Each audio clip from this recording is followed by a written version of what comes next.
कि कब घरे आई बयसा जानवा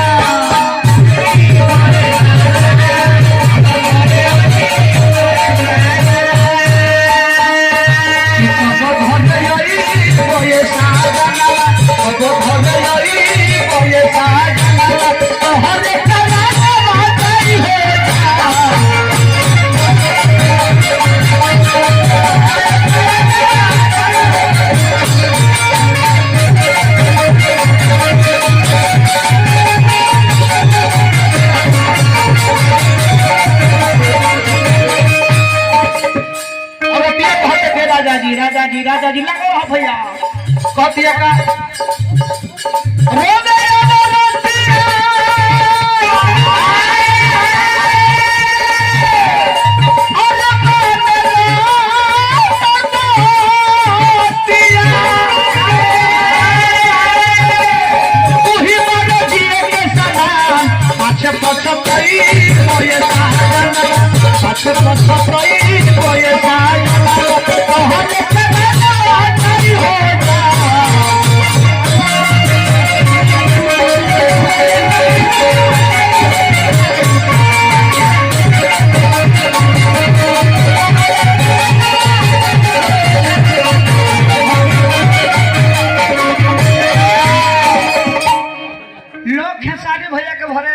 करेला